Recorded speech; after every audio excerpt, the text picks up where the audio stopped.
That was about a third of the room, which is awesome. I love it when the church is full of kids. Love it when the church is full of kids. And there they go. If you're looking at those words and you're thinking they don't look like English, you're correct.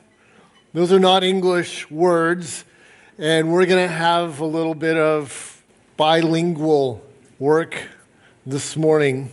Those are Jewish words. They're Jewish words that are going to be important to understanding part of what's happening today. I promise I'm not going to get too deep into all of it, but I'm going to explain these two words before we even get started.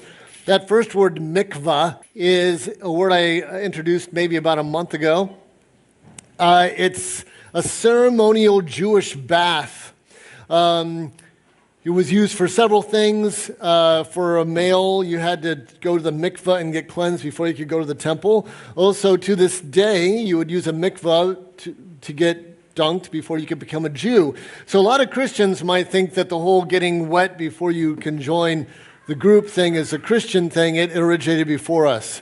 It started with the Jews, not us, and they would do that in a mikvah. It might be interesting to note, though, that the word mikvah, when it shows up in the Old Testament, there's no ceremony prescribed by God in, say, Leviticus or Deuteronomy to use one. It's the only time the word shows up in the Old Testament is kind of just as a description of a place dug out by human beings and maybe lined with stones where water would be poured in where you could take a bath. But it wasn't ceremonial yet. Somewhere along the line, the Jews added this ceremony of a mikvah. So that's what a mikvah is, and there's going to be a mikvah in today's passage. And then the second word sounds very similar, Mishnah. A Mishnah is another book. It's a book that we do not have in our Bible.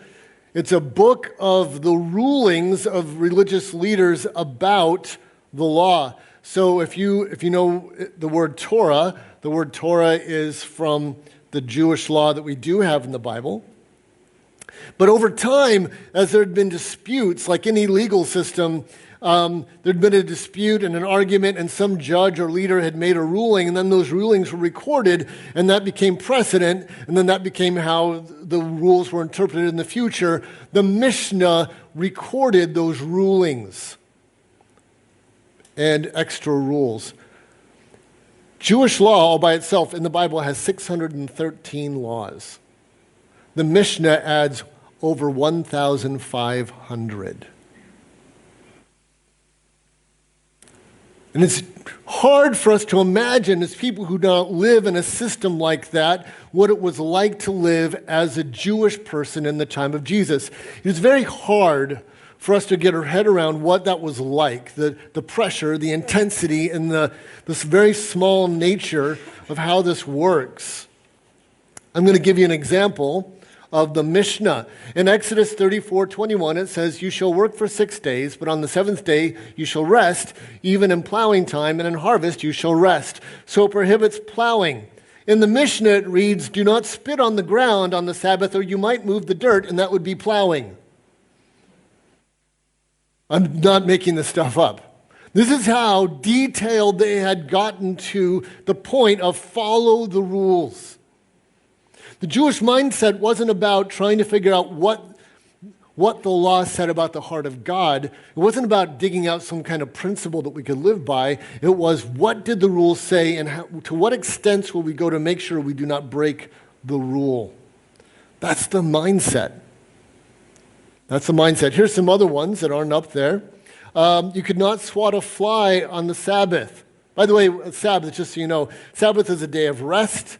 Usually we mean the seventh day of the week as a Sabbath, and the Jews weren't allowed to work on the Sabbath. Also, any feast day like Passover or the Feast of Booths, that would be a Sabbath as well, and it would have all the same rules as the seventh day Sabbath.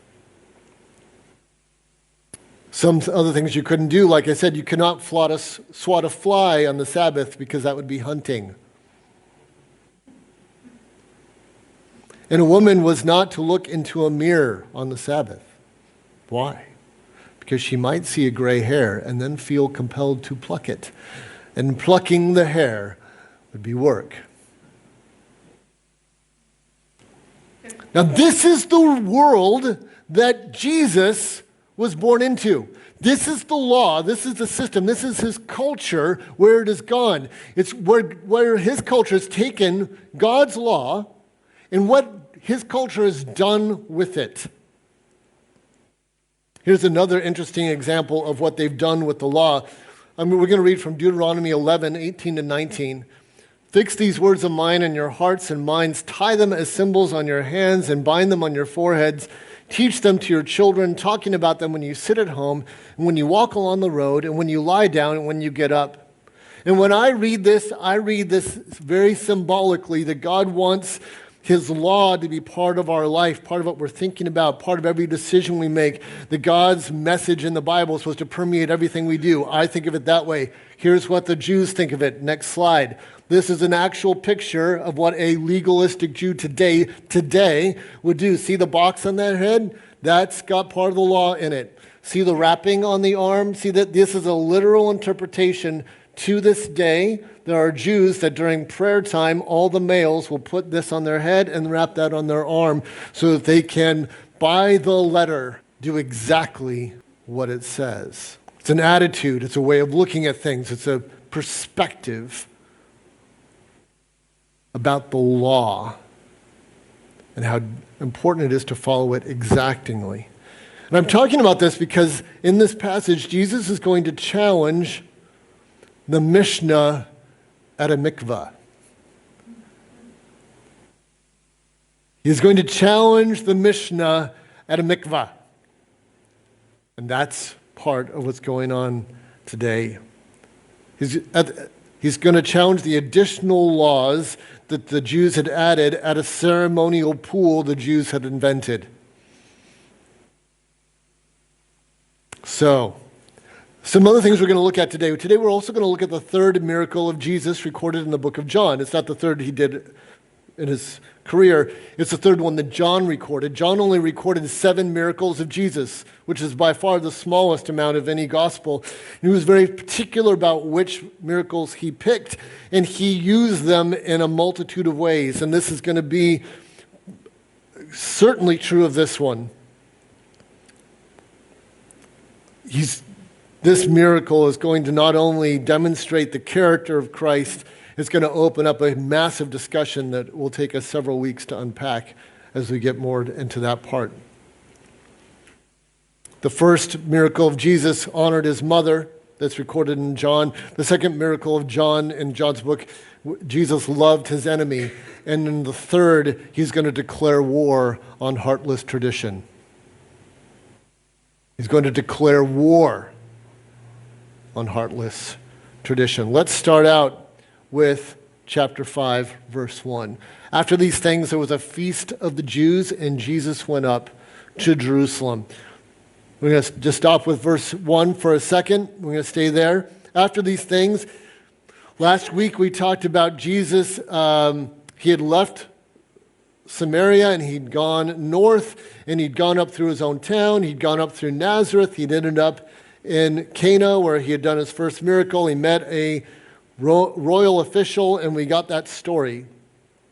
So after these things, could mean a week, it could be a month. We don't know how long. Some time passes. There's 7 different Jewish religious feasts per year. John doesn't indicate which one, and there are several it could be, and I think if it mattered, he would have said so I don't think it matters which one. But Jesus has traveled to Jerusalem for one of these feasts, and that's what we got first. Today is the Sabbath, one way or the other. It would be a Sabbath either because it was the 7th day, or it would be the Sabbath because it's a feast. Verse 2, now there is in Jerusalem by the sheep gate a pool, which is called Bethesda, having 5 porticos. So let's do a couple things. First of all, you may not know what a portico is. What is a portico? Well, a portico is simply, if you've seen Roman architecture ever, it's these long pillars with a little hat on top. There's no walls. It's just a little roof on top of these long pillars. You can have a portico on the front of a building, so you can have a whole big building with a long portico. It'd be like a porch or a veranda. So it can either be like a veranda on the front of a building or it can be standalone. So this had 5 separate little alcoves, all that had these little pillars and a little hat on top. And it had 5 of those around the pool. The pool was not at the temple. It was by the gate. We happen to know where the pool is. I think there's a picture. This is the pool of Bethesda. It is nothing like any of the pictures I saw when I was a little kid. I went to Sunday school my whole life, and they would have pictures of this. The pictures in my Sunday school was always like this open area with this round pool in the middle, and a bunch of people sitting around. This is nothing like that. Notice that it's very difficult to enter. There's only one specific entrance. The porticos would have been these different covered areas within that square. Go to the next slide. This is a current mikvah. You can see the uneven, shallow steps going into the water, and this is what would have been at the heart of that last picture. So at the heart of that other structure that you just saw would have been this bath that went down even further. It would have been rectangular and closed off. You'd have one stairway going down into this water. It was not accessible from multiple sides. It was only accessible from one spot. If we go back to the previous slide again, there's only so many people that are going to fit in this space. Also notice that you would not accidentally end up in the middle of this. You would have to purposefully find the entrance and walk your way down. You would not wander into the heart of this bath. It's far more difficult to get into than that. And we know it's a mikvah because of how it was constructed and so forth. And we know it was by the sheep gate because we know where that is. And so the 5 porticos, the fact that it's the pool by the sheep gate, gives us pretty good confidence that this is the spot. So here's where we are. Let's look at John 5, 3, and 4. In these porticos lay a multitude of those who were sick, blind, lame, and withered. I want to stop there. I want you to imagine that little space, 5 little covered areas, and then I want you to add the word multitudes to that spot. I want you to imagine people nearly lying on top of each other. I want you to imagine it is packed with sick people. It is crowded and hard to move through. Just put multitudes in that last spot, waiting for the movings of the waters. For an angel of the Lord went down at certain seasons into the pool and stirred up the water. Whoever then first, after stirring up of the water, stepped in was made well from whatever disease with which he was afflicted. This pool is not self-fed. In other words, there was no spring underneath of it. Water was run to this pool from a canal. It was man-fed, and then it had a drain, which kept it from getting, disgusting. So the way the water kept running was human beings ran water into it and let water out. The fact that this isolated water in a stone box could get stirred is bizarre. They didn't have jacuzzis. There's no way to pump bubbles into this thing. It's not attached to an exterior water source that could suddenly pump new water in. The whole idea that this box of water would suddenly get agitated is weird.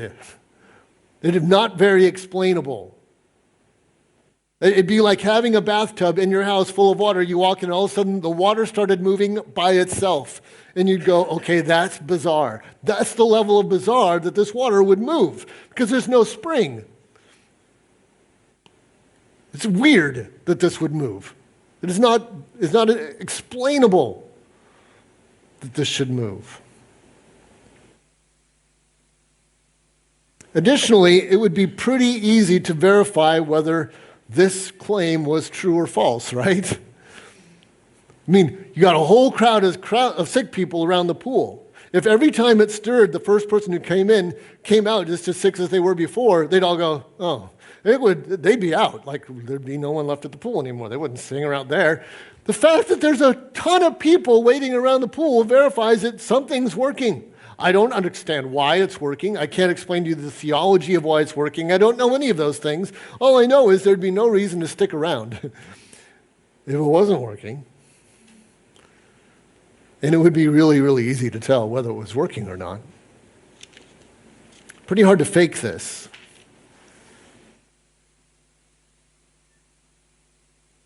So we've got this boxy area submerged down, crowded with people, these 5 little covers where they're all kind of cramped under for some shade, this little boxy area with some water in it, so occasionally gets stirred. Let's move on to verses 5 and 6. And a certain man was there who had been 38 years in his sickness. When Jesus saw him laying there and knew that he had already been there a long time in that condition, he said to him, "Do you wish to get well?" Thank you. Because that's what I did. Like, I laughed. Isn't this the most ludicrous question ever?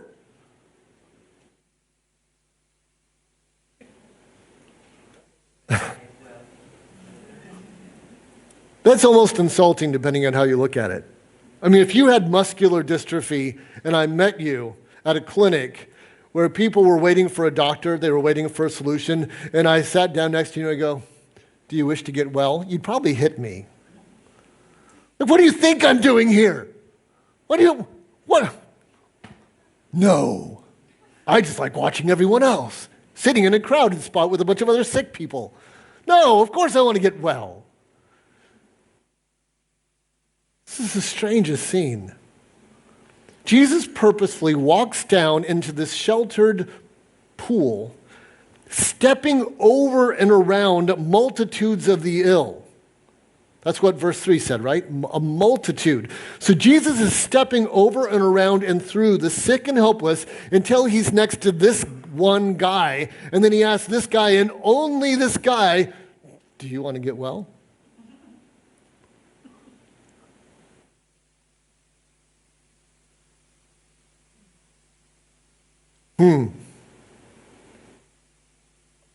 And like I said, wouldn't the answer be something like, "Duh, why else would I be here?" What else but hope would keep this man here? Let me put it that way. It's not a great place to beg.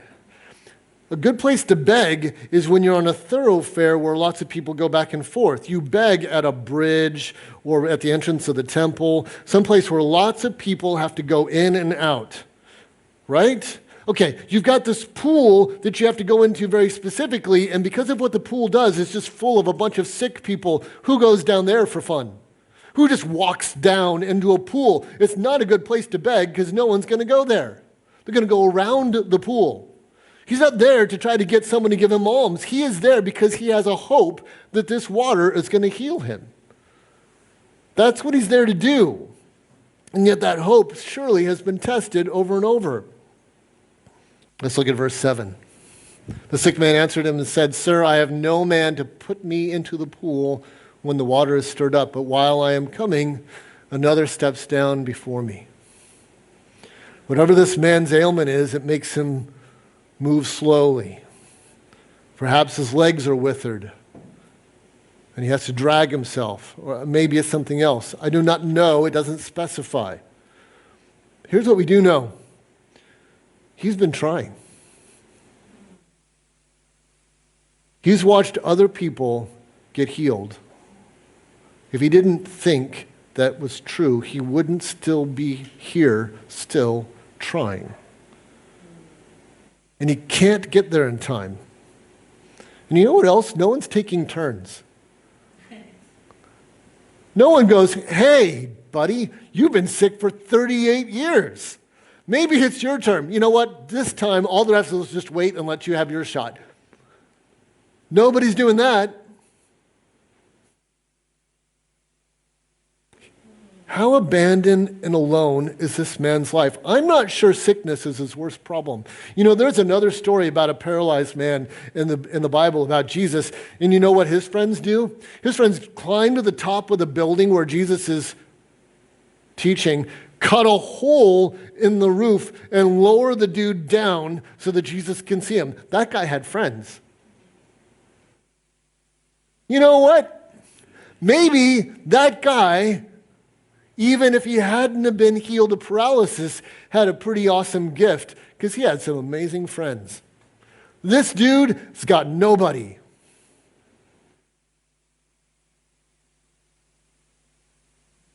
So Jesus has climbed down the stairs to this pool, made his way over, around and through a multitude of sick people, and asked this guy if he wants to get well, and he's heard the answer.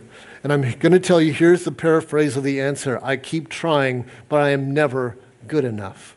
That's his answer. I'm not fast enough. I'm not strong enough. I'm not popular enough. I keep trying, and I can't get there. That's his answer. I'm not good enough. Other people are good enough to get healed, but never me.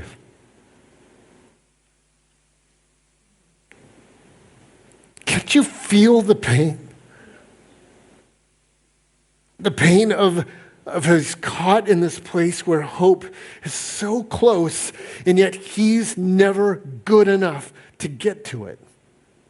He just keeps failing. Over and over again.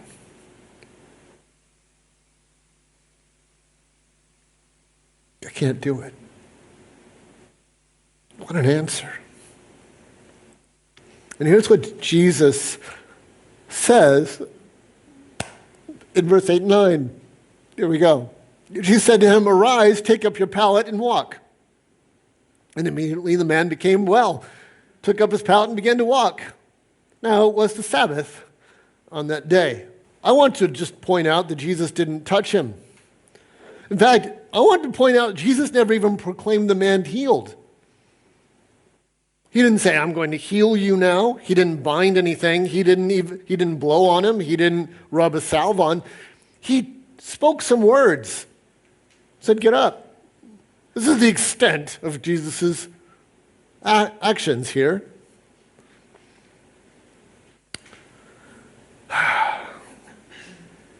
Second point. If you couldn't spit on the dirt in the Sabbath because it might be plowing, guess what you also could not do? Carry furniture. Yes, this thin, tiny mat that the man had to sleep on that just separated him from the ground was going to be considered furniture. And you can't carry furniture on the Sabbath. And you can't heal someone either.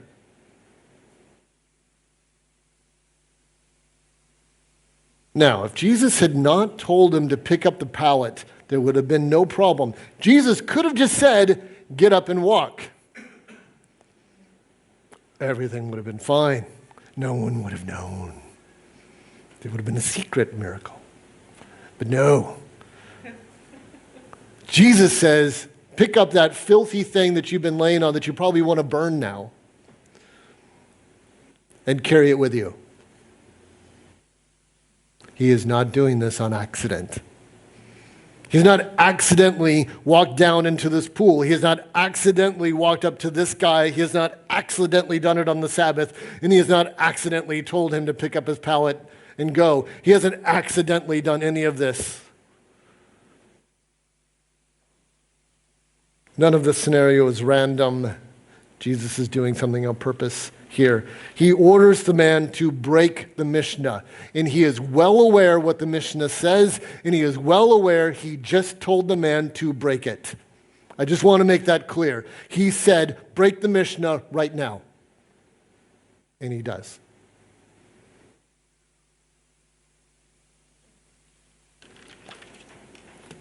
And you know what's going to happen next, right? Like you can imagine this. You don't even need to read next. You're like, oh, I know what's going to happen next. Let's read verses 10 and 11. Therefore the Jews were saying to him who was cured, "It is the Sabbath, and it is not permissible for you to carry your pallet." But he answered them and said, "He who made me well was the one who said to me, 'Take up your pallet and walk.'" You know what's the most disturbing thing for me? Surely this man who had been ill for 38 stupid years was well known for being whatever he had. And they are more concerned that he's carrying a thin piece of blanket than they are that he's well. It's despicable. 38 years of sickness, cured in a moment, and what do they have to say? Hey, buddy, put that darn thing down. Who do you think you are? That you would break the Mishnah. How is it that religious people can care more about rules than we do about people being restored? I'm a religious person, and I know I'm talking to myself, but religiosity and self-righteousness does not take us to a good place. Why do the religious care more about rules than they do about people? The answer is always self-righteousness, a feeling that we have met the standards, so we have the right to judge other people for not meeting the standards. Pride, superiority, a complete lack of compassion leads to judgment. And as we heap the rules onto ourselves, we just feel more and more superior for the ones we managed to keep. I am the Holy One, for I keep all these rules, and you are scum because you can't or don't. And it is despicable and wrong. God's instructions were never meant for us to feel superior. They were meant to improve our lives. The rules of the Sabbath were a gift to the people of rest, much needed rest that leads to health, mental health, spiritual health, physical health. God ordained this Sabbath pattern to force them to slow down and rest because he knew it was best for them. And he's taken this gift, they've taken this gift and they've turned it into a burden. They've turned it into this massive weight that they must struggle under. It's completely contrary to the entire point. This gift has been turned into a curse that would make this man feel guilty for the very health the Sabbath was designed to protect. Let me tell you that Jesus, the author of the gift of the Sabbath, knew what his people had done to this gift, and he wasn't just going to let this go.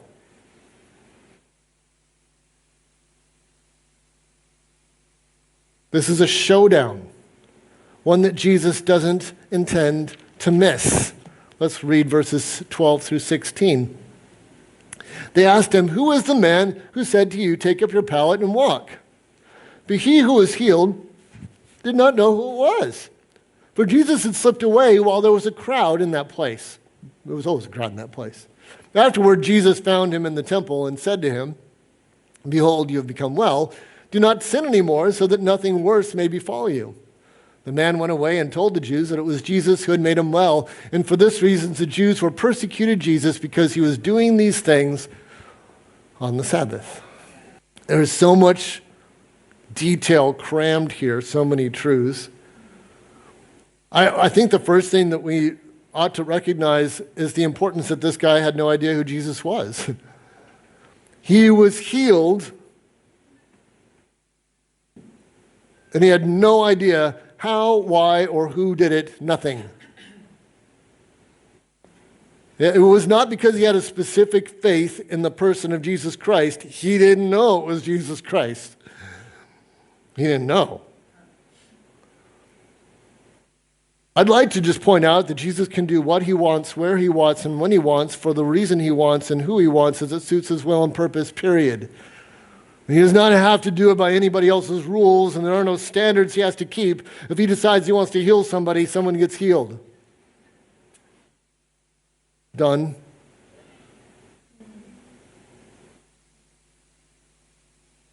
How many people were gathered at the pool? How many got healed? Why this guy? We don't know for sure. But consider that later, where does Jesus find him? At the temple. Now see, I don't know where you would go if you were suddenly healed of an illness of 38 years, but this guy, he's at the temple. Jesus didn't tell him to go to the temple. Jesus didn't say anything even remotely religious to him in their first meeting. He didn't even mention God in their first meeting. I wonder how long it's been since this man had been to the temple. I mean, if he couldn't make it down the steps to the water, how is he going to make it all the way to the temple and back? And if nobody's willing to carry him to the water, who would have carried him to church? But now that he can move, now that he's healed, where do we find him? Pursuing the presence of God. There was something about this man's character Jesus liked. And he may not have known Jesus yet. That's okay.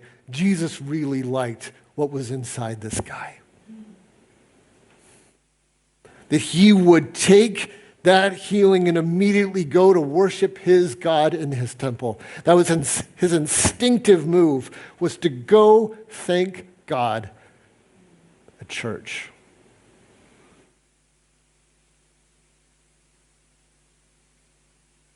And what does Jesus do when he sees him? First of all, Jesus makes sure the man knows who he is so that he can go tell everyone else, because it's just not going to work if nobody knows it was Jesus. Jesus has a planned encounter coming up here, and it's not going to work if nobody knows he didn't do it. He did it, so he's making sure. And he gives him a warning. God has been gracious. God has given you a chance. Do not blow it. Do not throw your chance away. And now that the healed man knows who Jesus is, the word is out. Jesus of Nazareth commanded a person to break the Mishnah. Who does this guy think he is?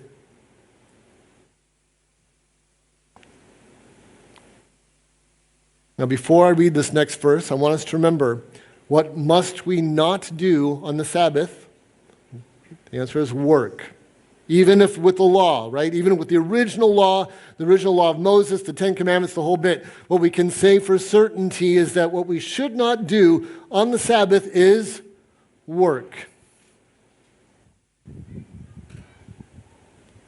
All right, let's work. Let's read verse 17, what Jesus is going to say.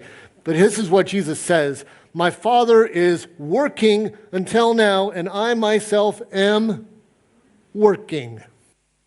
That is not a word they wanted to hear on the Sabbath. He says, oh, I'm sorry. I was busy working. Maybe you didn't hear that I was working today.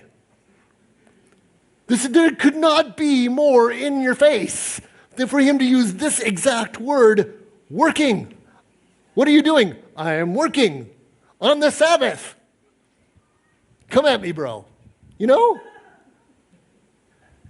This is a challenge. He could have said anything else. He could have said, oh, come on. I talked to the guy. Since when was talking against the Mishnah? I didn't even say he was healed. I didn't say Shazam or bind his legs in a bandage. I just talked to him. Are you going to call that work?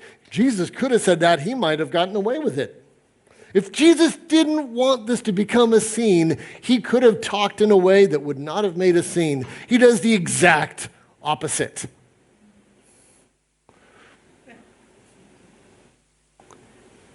There's simply nothing that Jesus could have said that would have made it more inflammatory. There isn't a single thing Jesus could have said that would have made it less confronting.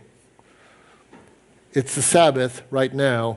And here's what Jesus says, my Father continues to work, and so I am working right now. I am working present tense. As you talk to me on the Sabbath today, I am presently working, and here's why. Because even though, as an example, God rested after the seventh day of creation, 6 days, and then he rested one, the reality is he continues to work 7 days a week, 24 hours a day, 365 days a year. The truth is the Father never sleeps and he never stops working, Sabbath included.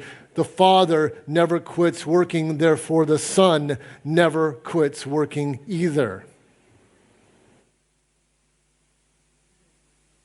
Because I am the one true Son of the Father, therefore I also never quit working.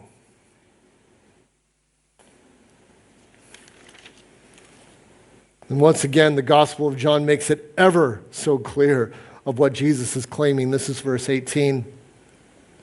For this cause, therefore, the Jews were seeking all the more to kill him, because he not only was breaking the Sabbath, but he was calling God his own Father, making himself equal with God. Look, John says it so clearly there. The people who argue that Jesus never claimed to be God. Look, if he didn't want the Jews to think he was God, he would have corrected this error. If the Jews thought he was claiming to be God and he didn't mean for that message, you go, oh, stop.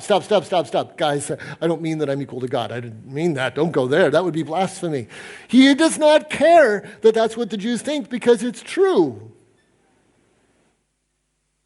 So he doesn't care that they think that he's equal to God, that that's what he's claiming. That's the fact that he is claiming.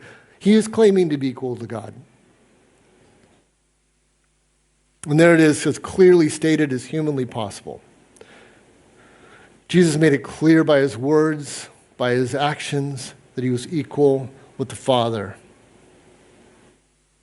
He did not accidentally do that. He didn't accidentally do any of this. And it leads to an amazing sermon that will start next week. An amazing sermon, the longest passage of what Jesus says so far in the book of John, and Jesus says some amazing, in-your-face, abrupt things in this coming sermon. That's next week. But let's look at some important truths from today that we've already looked at, but let's see if we can't grab them, sort them out, make sure we've got them stuck, and then think about how they might apply to us. Let's look at the first one. In this third miracle of the book of John, Jesus uses a healing to confront a decaying religion. Jesus uses this healing to confront a decaying religion. Jesus was Jewish, and his people had become so calloused, so self-righteous, and so arrogant that they needed this slap in the face to hopefully wake up. The question of, would you really attack this man for not following one of your 1,500 laws when he has been healed after 38 years of suffering? Would you really do that? Are you really that blind to the needs and suffering? And are you that blind to what real love is? He's addressing a blight upon his people. His culture had a disease that was far worse than what this man had that kept him out of the pool. His culture had a disease of heartless rule following. And Jesus is exposing it for exactly the ridiculous level it had reached. I don't know how Jesus would react to today's church, but I wouldn't want an embarrassment like this. On a personal level, our own religion can get sick too. We can start to value our rules and our spiritual greatness more than we value our love for our fellow human beings. And if that happens, we start to move into that same place of disease that Jesus' culture was in. We need to be careful about our legalism, our pride in keeping rules, at looking down at people who do not meet our moral standard. We need to be careful because it's a trap. So maybe that's the first thing, because that's definitely the major thing. That's what Jesus came to expose in this whole thing. He set the whole thing up to expose this disease in his culture. That was the point. That's what he's doing. The second thing we might want to look at, though, is Jesus asks everyone the same question. Do you want to be well? Do you want to be well? There are people in our world struggling with depression. Do they want to be well? Are they in this room? Do they want to be well? How badly do we want to be well? There are people struggling with grief and shame and disappointment and addiction. Do we want to be well? And maybe you're struggling, or they're struggling, or the people in our lives are struggling with the same response that this man had. This man said to Jesus, I'm not good enough. I am not good enough to get well. I am not strong enough to get well. I am not fast enough. I am not popular enough. I don't have enough. I'm sick, my life is broken, there's something badly damaged, I'm having trouble getting up in the morning, I'm not doing okay, and I don't know how to fix it.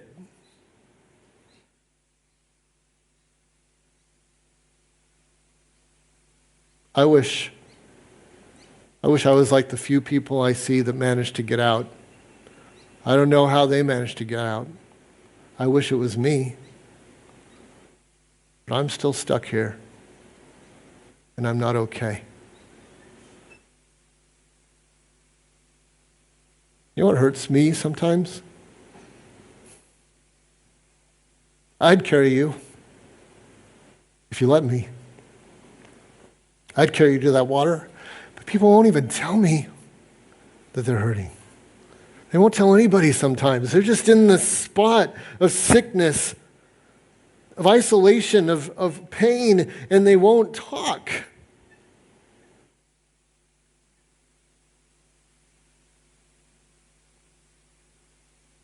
How badly do we want to get well?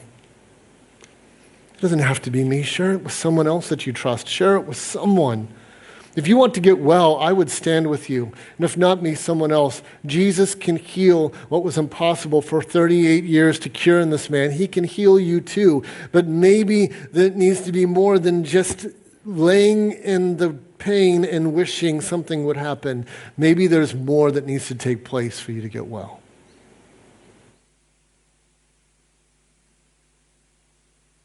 There's a lot of sick people. There's a lot of broken people. Jesus asks everybody the same question: do you want to get well? Let's look at number 3. Slide number 3. Let's be careful not to squander God's grace. That was the warning that Jesus gave the man, right? When he met him in the temple. He says, I've healed you. You got out of the mess. You're walking. You're here in the temple. Don't waste it. How often have people turned to God just long enough to get through their crisis and then walk away again? And when we do that, when we take the gift of God that he gave us of a new chance and a new hope, and we squander it, Jesus said, Jesus said this, not me. Jesus warned this man, not only could it happen again, it could get worse. Worse than it was.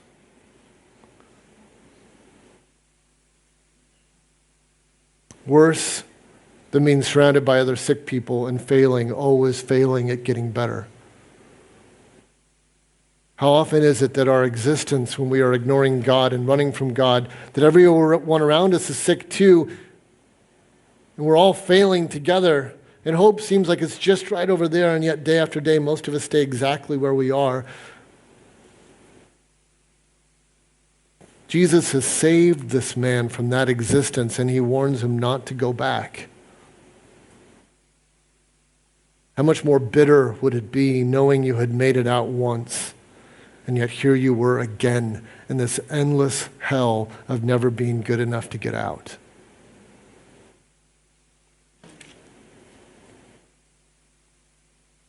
When Jesus rescues us, when he pulls us up, when he puts us back together, when he fixes it, when he makes us well, be careful.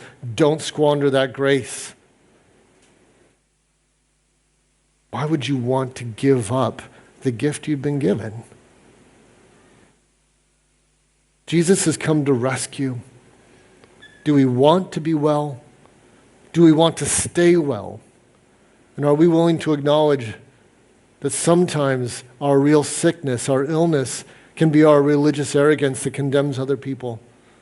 And that we tend to slide into the people judging all the folks that are struggling, or be a person who's constantly struggling and doesn't know how to get out. And yet somewhere in the middle should be a compassionate, healthy person who both is not squandering what God has given them, but hasn't lost their love for the lost and people that are in pain. Somewhere there's a healthy place to live that's in neither one of those ends. Let's pray.